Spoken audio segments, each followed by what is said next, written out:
Selamat datang, Mystikus Channel.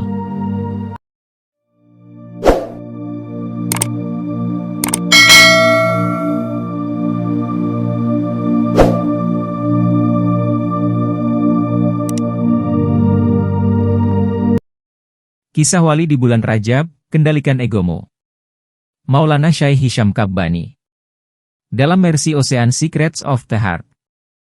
Jika seseorang selalu mendapat dukungan, dia akan selalu berhasil. Semua yang hadir di sini memperoleh dukungan itu. Jika tidak, kalian tidak mungkin berada dalam asosiasi ini. Mengapa kalian datang? Kalian mungkin akan pergi seperti yang lain karena merasa senang dengan kehidupan materialistik dan berbagai kesenangan lainnya. Tetapi cahaya dalam hati membimbing kalian untuk datang ke sini. Jika tidak ada yang mendukung, tidak ada gunanya kita berpakaian merah dan hitam dan mengenakan turban siang dan malam. Hal yang paling penting adalah inayatullah, dukungan Allah. Jika kita tidak memilikinya, kita tidak akan bisa meraih sesuatu. Sebentar lagi akan datang satu bulan yang sangat penting dalam kalender Islam, yaitu bulan Rajab Al-Haram yang keramat. Rajab terpisah dengan ketiga bulan lainnya yang dikategorikan haram oleh Allah, yaitu Dzulqaidah, Dzulhijjah dan Muharram. Dia juga membuka rentetan 3 bulan suci yang klimaksnya terjadi di bulan Ramadan, yaitu Rajab, Syakban dan Ramadan. Selama 3 bulan ini setiap orang harus mempersiapkan diri dan menjaga dirinya sebaik-baiknya, menjauhkan diri dari perilaku buruk dan segala dosa. Rasulullah Shallallahu Alaihi Wasallam bersabda, Rajab syahrullah wa syakbanu syahri wa ramadanu syahru ummati. Rajab adalah bulan Allah, Syakban adalah bulanku dan Ramadan adalah bulan umatku. Allah memberi kalian 12 bulan dalam setahun, 11 bulan milikmu dan 1 bulan lagi milik Allah Subhanahu wa Ta'ala. Pahala apa yang akan diberikan Allah kepada hamba-hambanya di bulan ini? Tidak ada yang mengetahuinya, bahkan seluruh Rasul pun tidak. Pekerjaan Rasul dan seluruh malaikat berhenti di bulan Rajab. Mereka tidak diperkenankan untuk mengetahui apa yang akan diberikan Allah kepada umat mereka. Semuanya berada di bawah kekuasaan Allah. Di bulan kedua, Syakban, tidak ada yang diperkenankan untuk mengetahui ganjaran yang akan diberikan oleh Rasulullah Shallallahu Alaihi Wasallam kepada umatnya kecuali Allah dan Rasulullah sendiri. Apa yang terakumulasi di bulan Rajab dan Syakban akan dituliskan untuk kalian dan setiap orang akan mengetahuinya di bulan Ramadan. Itulah sebabnya mengapa Ramadan disebut bulan umat. Oleh karenanya dalam Thariqat, ketiga bulan ini merupakan bulan yang sangat penting. Di bulan Rajab, Rasulullah Shallallahu Alaihi Wasallam mengalami peristiwa Isra Mi'raj. Setiap orang harus menjaga dirinya di bulan ini. Hindari segala perilaku dan sikap yang buruk. Hari yang paling penting dalam setahun adalah hari pertama di bulan Allah. Semua kholwat dimulai di awal bulan ini. Kholwat terpenting yang dilakukan oleh seorang guru sufi dalam hidupnya selalu dilaksanakan di bulan ini. Ini adalah bulan yang suci. Jika kalian melakukan sesuatu yang lebih untuk Allah di bulan ini, kalian akan dibalas dengan pahala yang tidak diketahui seorang pun. Di bulan itu, samudra rahmat ilahi, samudra cinta, dan pahalanya akan dibukakan untuk seluruh umat dan hambanya. Seluruh auliya menanti apa pahala yang akan diberikan Allah kepada umat manusia di tahun ini. Seluruh auliya di planet ini, dari timur ke barat, dan utara ke selatan berharap dapat menyaksikan apa yang terjadi di dunia selama ketiga bulan ini. Oleh sebab itu setiap orang harus mengisi bulan ini dengan sebaik-baiknya. Perhatikanlah rahmat Allah yang turun di bulan ini. Jika kalian melakukan kesalahan, jangan melarikan diri, tetapi datanglah kepada Tuhanmu karena Dia akan mengampunimu. Ini sangat penting karena tidak seorang pun yang tahu apa yang akan diberikan Allah kepada hambanya, bahkan kedua malaikat yang ditugaskan untuk mencatat seluruh amal perbuatan di pundak manusia juga tidak mengetahuinya. Di bulan ini segalanya berasal dari Allah dan tidak ada yang tahu balasan Allah atas setiap perbuatan terkecil dalam rangka ibadah kepadanya. Di masa Rasulullah, hidup seseorang perampok jalanan yang bernama Qa'ud al-Abbas.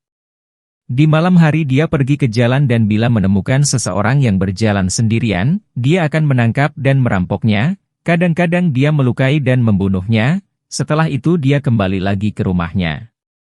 Tidak seorang pun sanggup menangkapnya. Rasulullah pernah mengutuk orang ini dengan mengatakan bahwa dia adalah orang yang sangat jahat, sehingga bila dia meninggal, beliau tidak akan mensholatkan dan menguburkannya di pemakaman muslim. Beberapa tahun kemudian orang itu meninggal dunia.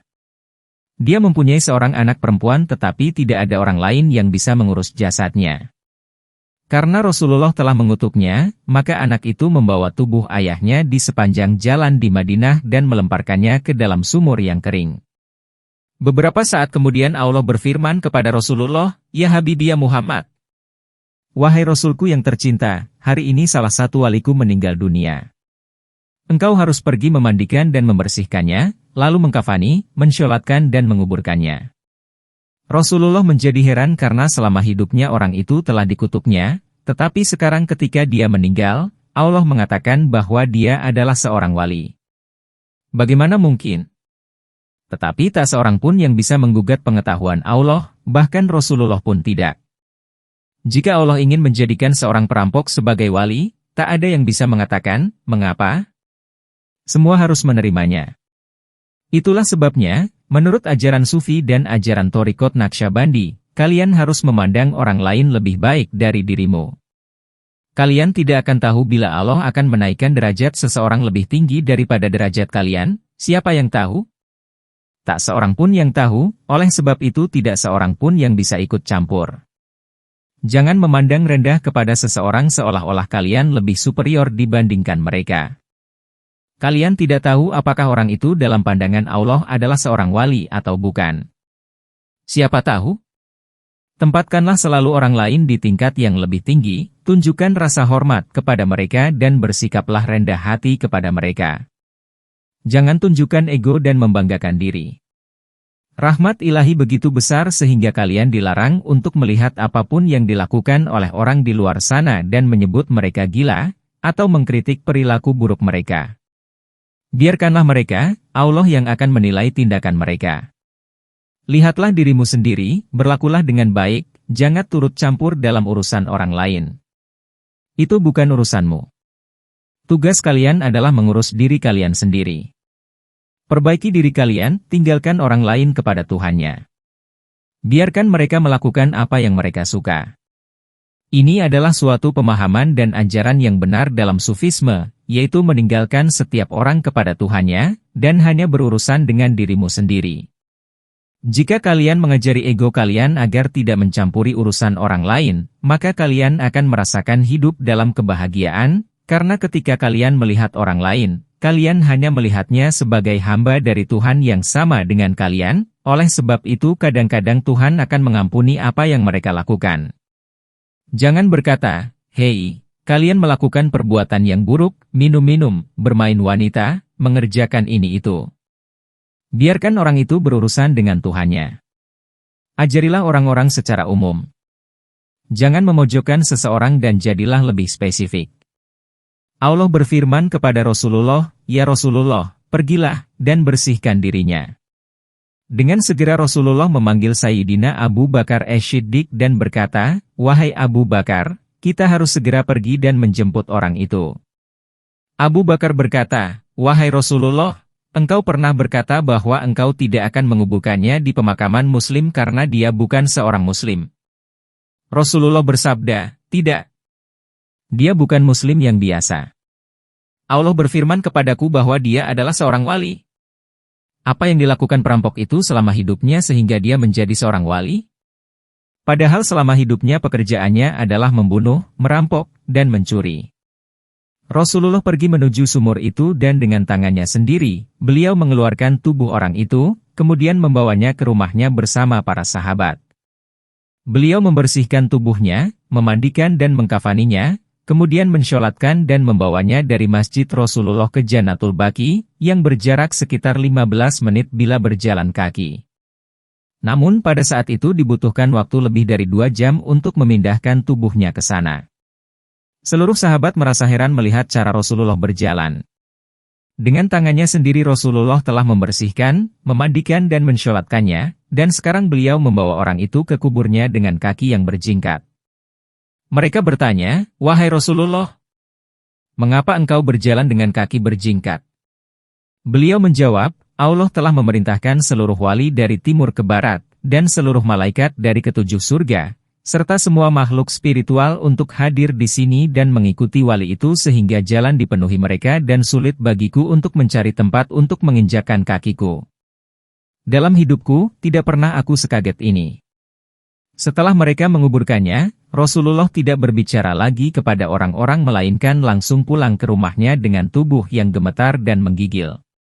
Di rumahnya beliau duduk bersama Sayyidina Abu Bakar As-Siddiq, bertanya kepada dirinya sendiri apa yang telah dilakukan wali itu. Selama hidupnya dia adalah seorang perampok, namun ketika meninggal dia mendapat kemuliaan sangat tinggi dari Allah.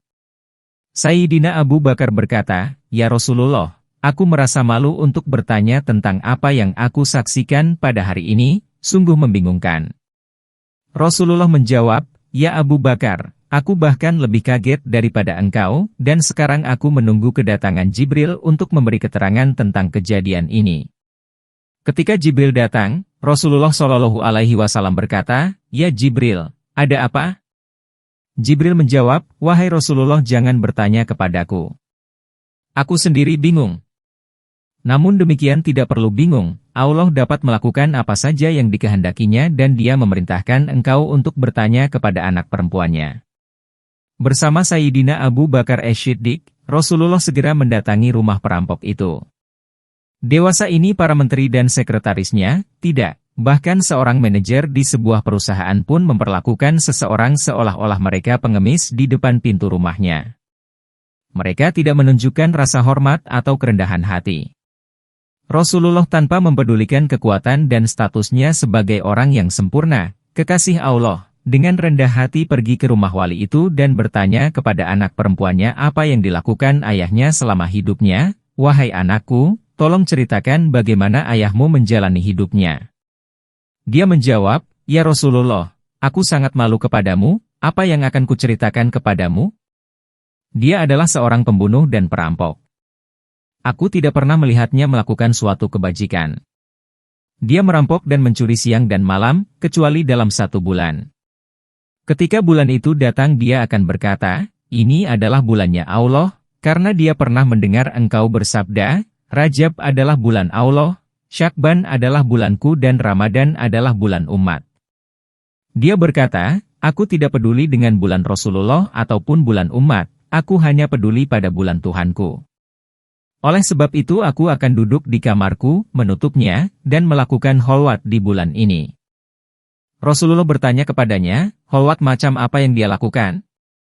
Dia berkata kepadanya, 'Wahai Rasulullah, suatu hari dia sedang berada di jalan untuk mencari orang yang akan dirampok dan dia menemukan seorang yang berusia 70 atau 80 tahun.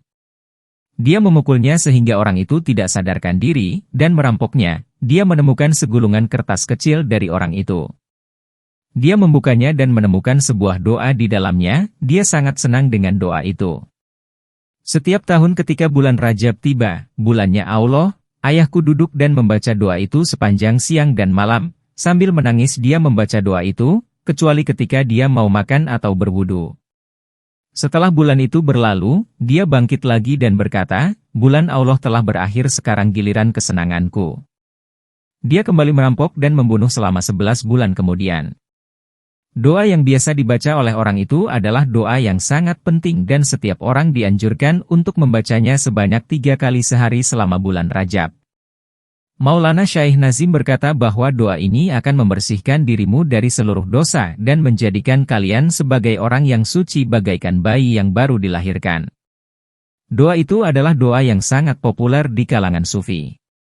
Ketika Rasulullah meminta anak itu membawakan kertas yang berisi doa itu, beliau menciumnya dan menggosokkannya ke tubuhnya. Jangan tinggalkan doa itu tetapi bacalah selalu di bulan yang akan datang ini, insya Allah, Allah akan memberimu, tergantung pada niatmu.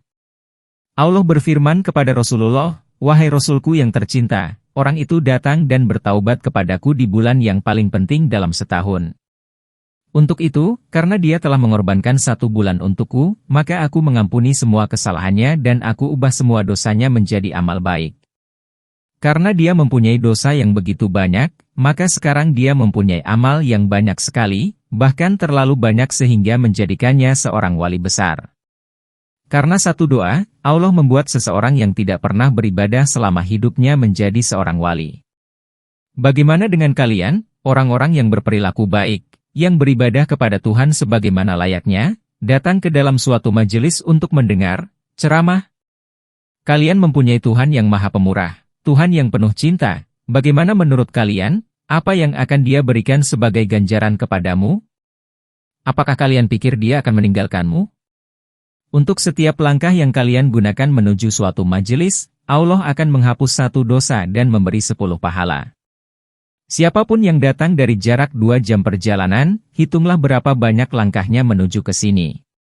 Jangan tinggalkan asosiasi semacam ini, sebab kalian tidak akan mendapat ganjaran semacam itu ketika kalian beribadah. Sholat 5 waktu adalah kewajibanmu, tetapi asosiasi semacam ini bukanlah kewajiban, tetapi sukarela. Oleh sebab itu jika kalian datang, kalian akan diberi ganjaran yang melimpah. Itulah sebabnya asosiasi ini sangat penting. Asosiasi ini bisa menunjukkan kalian jalan singkat menuju kehadirat ilahi, dan jalan terpendek meraih realitas kalian. Dengan sedikit latihan membaca apa yang biasa dibaca oleh para wali, kalian akan mengalami kemajuan yang sangat pesat. Jangan datang ke sisinya dengan mengendarai keledai. Datanglah dengan roket, kalian akan mencapainya dengan cepat. Ego kalian adalah keledai. Jangan ikuti ego kalian. Tinggalkan dia, karena dia tidak akan membawamu kemana-mana melainkan dalam gerakan lambat. Roh akan bergerak dengan kecepatan yang sangat tinggi. Mengapa?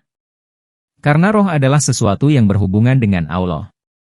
Cahaya itu berasal dari Allah. Perhatikan kecepatan cahaya yang mencapai 300.000 km per detik. Menurut kalian apakah kecepatan roh lebih lambat atau lebih cepat daripada cahaya? Jelas dia lebih cepat. Kalian menggunakan akal kalian dengan kecepatan yang sangat tinggi. Bagaimana dengan hati kalian? Sekarang orang berusaha agar sampai lebih cepat di segala tempat di muka bumi dengan menggunakan pesawat. Bagaimana dengan pesawat dalam hati kalian? Apapun tempat yang kalian pikirkan, kalian akan tiba di sana dalam sekejap bila kalian mengetahui cara menggunakan kekuatan spiritual. Para wali dapat berada di mana saja dalam waktu yang mereka inginkan. Mereka dapat berada di sini, dan dalam beberapa detik mereka sudah berada di Cina, Rusia, atau di bulan atau di matahari atau di surga yang pertama, dengan menggunakan kekuatan roh. Jangan meremehkan apa yang telah diciptakan oleh Tuhan dalam dirimu dan dalam diri setiap manusia. Tidak ada yang dapat mengerti bagaimana mekanisme roh bekerja. Mengapa orang meninggal dunia seketika pada saat seseorang menembakkan peluru kepadanya? Siapa yang membawa pergi rahasia itu? Mengapa orang meninggal dunia bila sakitnya sangat parah? Roh selalu berusaha untuk melarikan diri dan membebaskan diri dari sangkar tubuhnya. Bila dia menemukan jalan, dia akan melarikan diri dan kembali ke asalnya. Bila kalian dengan kekuatan kalian dapat mengendalikan ego dan membebaskan rohmu, pada saat itu kalian akan bisa mengontrol kekuatan roh sehingga dia tidak dapat melarikan diri. Pada saat itu kalian dapat melakukan suatu keajaiban dengan roh kalian. Beberapa waktu yang lalu, di mana-mana kalian dapat menemukan para wali yang menggunakan kekuatan spiritualnya yang tidak bisa ditiru di masa sekarang. Ada wali yang dapat menggunakan sabuknya untuk memanggil orang yang tinggal sangat jauh darinya, dan dia dapat melakukannya di depan ratusan orang yang duduk di sekitarnya. Bagaimana dia mengirim pesan kepada seseorang yang berjarak 3 atau 4 jam perjalanan dengan mobil? Wali itu cukup mengangkat sabuknya, meletakkannya di dekat telinganya dan berkata, "Halo, Bapak Fulan dan seterusnya, datanglah, kami menanti kedatanganmu." Setelah 3 atau 4 jam kemudian, mereka mengetuk pintu lalu masuk dan berkata kepada orang-orang bahwa dia telah menerima panggilan dari Syekh agar datang ke tempat itu. Banyak sekali hal yang dapat dilakukan para wali, sebab ego mereka berada dalam kendali mereka. Bila roh bisa mengontrol ego, kalian dapat melakukan apa saja, tetapi sebaliknya bila ego yang menguasai roh, kalian tidak bisa melakukan apa-apa. Kalian harus selalu menjadi tempat sampah bagi umat manusia. Jangan takut untuk menanggung beban mereka. Ambil dan lakukanlah. Jika kalian mengambilnya, Allah akan memberimu kekuatan yang lebih banyak. Jika kalian tidak mau menanggung beban mereka, kalian tidak akan mempunyai cahaya dalam hati. Kalian harus menjadi orang yang mau menanggung beban. Ada seorang wali yang berdoa kepada Tuhannya, "Wahai Tuhanku, jadikanlah tubuhku seluas nerakamu, dan masukkan diriku sendiri ke dalamnya, dan biarkan semua orang berada di luar. Aku mengorbankan diriku untuk keuntungan hamba-hambamu yang tidak bersalah. Mereka tidak bersalah sebab mereka mempunyai ego yang membebani mereka. Jika mereka tidak mempunyai ego, mereka semua akan seperti malaikat." Setiap orang mempunyai ego. Egolah yang mengendalikan dirimu dan membuatmu berkelakuan buruk. Kalian semua harus menjadi contoh bagi masyarakat luar agar orang-orang berdatangan ke dalam asosiasi kita setelah mereka melihatmu dan menghargai sikap dan tingkah lakumu yang baik. Bila mereka melihat kalian bersikap buruk, bagaimana mereka akan datang ke dalam asosiasi ini? Mereka tidak akan datang. Bagaimana mendapatkan perilaku yang baik? Yaitu dengan meninggalkan perangai buruk dan amarah. Jangan tunjukkan kemarahanmu, baik di rumah maupun di luar rumahmu. Jangan hiraukan bila istrimu berteriak kepadamu. Biarkan dia teriak, apa yang akan terjadi? Pada akhirnya, dia akan kelelahan dan berhenti sendiri. Begitu dengan pria, untuk mereka kita harus menggunakan ekspresi yang lain daripada teriak, karena mereka akan laki-laki. Kalian akan menggonggong dan istrimu tidak menghiraukanmu, sehingga kalian akan merasa muak dan berhenti sendiri. Tetapi setan tidak pernah membiarkan orang marah kecuali yang lain juga marah, sehingga mereka saling berkelahi. Oleh karena itu bila salah seorang berteriak, maka yang lain tidak perlu mendengarkan. Ini juga harus diterapkan di masyarakat luas. Berusahalah untuk meredam kemarahanmu. Suatu hari saya bersama Maulana Syekh Nazim di Madinah. Di masa itu, Maulana Syekh Nazim biasa membawa rombongan haji dari Siprus. Beliau mengajak mereka ke pasar untuk membeli tasbih. Setelah mereka membeli tasbih, Maulana juga meminta sebuah tasbih untuk dirinya sendiri. Pedagang itu menunjukkan beberapa tasbih kepadanya, lalu Maulana berkata, "Lupakan saja, kamu bisa memberi potongan harga untuk saya." Pedagang itu tidak mengeluarkan satu umpatan pun kepada Maulana. Maulana bahkan tidak membuka mulutnya. Beliau menjaga agar amarahnya tidak keluar. Kemudian setelah beliau pergi ke jalan, kami melihat seseorang mendatangi Syekh dengan tasbih yang identik di tangannya. Dia memberikannya kepada Syekh dengan mengatakan, "Ini hadiah dari saya." Tak seorang pun yang tahu siapa dia dan dari mana asalnya, dia lalu menghilang secepat dia muncul. Bila kalian menjaga amarahmu, Allah akan memberi pahala kepadamu. Jangan mencoba mendapatkan hakmu dengan cara memaksa. Allah berfirman dalam Al-Quran, "Faman afa wa aslaha, fa'ajruhu 'alallah", Asura ayat 40, barang siapa yang memaafkan dan berbuat baik maka dia akan mendapat pahala dari Allah. Ini lebih baik daripada kalian mengambil hakmu dengan tanganmu sendiri, lewat pengadilan, misalnya. Persiapkan dirimu, ini adalah bulan Rajab, jangan meninggalkan satu sholat pun. Jika kalian melewati sholat di siang hari usahakan untuk mengerjakannya di malam hari ketika kalian sudah tiba di rumah sebelum tidur. Cobalah untuk mengucapkan, Allah, dalam hatimu 1500 kali sehari. Jika kalian lebih suka mengucapkannya dengan lidah, lakukanlah dengan cara itu. Ucapkan juga, Allahumma sholli ala Muhammadi wa ala ali Muhammadi wa salim, 100 kali sehari. Insya Allah ini akan memberimu kekuatan di bulan Rajab dan mempersiapkan dirimu di bulan Syakban, di mana ada tugas lain yang akan kita bahas di kemudian hari, insya Allah. Seluruh wali menunggu kedatangan Imam Mahdi alaihi salam dan Nabi Isa alaihi salam di bulan ini. Seluruh wali menanti untuk mengetahuinya, dan sebagian besar pengikut mereka akan diberitahu mengenai hal ini pada tanggal 15 Syakban. Setiap orang harus mempersiapkan diri mereka untuk peristiwa besar di dunia ini. Komunisme sudah berakhir, setiap orang berpihak kepada Amerika. Mereka berpikir bahwa tidak akan ada lagi perang di dunia ini, perdamaian akan terjadi di mana-mana. Tiba-tiba seseorang yang gila datang dan menekan tombol, lalu dimulailah Perang Dunia Ketiga. Segera setelah peristiwa ini terjadi, Imam Mahdi akan datang, kemudian Nabi Isa alaihi salam turun dari surga. Ibadah haji pada tahun terakhir ini adalah salah satu ibadah haji terbesar yang dilaksanakan di abad ini. Imam Mahdi alaihi salam berada di sana, begitu pula dengan 124.000 wali dan 124.000 rasul berkumpul di Padang Arafah. Oleh sebab itu persiapkan dirimu untuk suatu peristiwa besar yang akan segera muncul di permukaan bumi. Jangan berpikir bahwa dunia ini akan berlangsung lama dan kita masih memiliki tahun-tahun yang panjang di depan kita.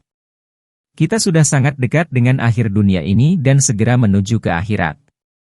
Kita tidak akan memandang ibadah orang lain dengan sikap tidak setuju, kita hanyalah sebuah kelompok yang mengharapkan kedatangan Imam Mahdi alaihi salam dan Nabi Isa alaihi salam dengan segera. Kita berada di jalur yang benar. Kita telah bertemu mereka. Kita telah mengambil bayat dari mereka dan menerima mereka baik secara fisik maupun spiritual melalui kekuatan Grand Sheikh. Apa yang saya katakan kepada kalian adalah menurut pandangan spiritual yang nyata, tidak samar atau berbayangan. Imam Mahdi dan Nabi Isa berada di antara kalian. Setiap asosiasi, baik di sini maupun di Chicago atau Montreal, New York dan New Mexico, diselenggarakan atas nama guru kita yang berhubungan langsung dengan Imam Mahdi dan Nabi Isa. Imam Mahdi dan Nabi Isa pasti hadir dalam semua pertemuan itu, paling tidak untuk melihat kalian, kemudian pergi. Kadang-kadang mereka ikut duduk, kadang-kadang mereka hanya melihat lalu pergi, dan kadang mereka melihat dari tempat di mana mereka berada. Asosiasi ini adalah satu-satunya asosiasi di dunia yang didukung oleh Imam Mahdi alaihi salam dan Nabi Isa alaihi salam, tidak hanya di Amerika tetapi di semua tempat di mana asosiasi ini diselenggarakan atas nama mereka. Tempat-tempat lain di mana orang berkumpul bersama, baik di sinagoga, gereja, atau kelompok sufi yang lain, tidak dapat memperoleh cahaya seperti yang kalian dapatkan dalam asosiasi ini. Kalian akan melihat diri kalian dalam jumlah yang kecil karena bintang yang bersinar tidak banyak jumlahnya, dan kalian akan menjadi bintang dalam kegelapan malam bagi umat manusia. Itulah sebabnya Maulana Syekh Nazim mempersiapkan dirimu dan itulah sebabnya beliau mengirim kita ke abad ini, yaitu untuk membangunkan orang-orang di abad ini dan memperingatkan mereka untuk melihat ke depan kepada Imam Mahdi alaihi salam dan Nabi Isa alaihi salam. Insya Allah, beberapa di antara kalian akan menerima bayat dari mereka berdua di dalam mimpimu. Hal ini memerlukan beberapa kemajuan dalam dirimu, yaitu dalam membaca wirid yang diberikan oleh Maulana Syekh Nazim tanpa meninggalkannya satu malam pun. Setelah itu insya Allah, kalian akan bertemu dengan mereka secara fisik, dan kita memohon kepada Allah agar hal itu akan segera terjadi. Jika Anda menyukai Mistikus Channel silahkan like, komen, share, subscribe, dan nyalakan tanda lonceng untuk mengikuti update terbaru. Terima kasih.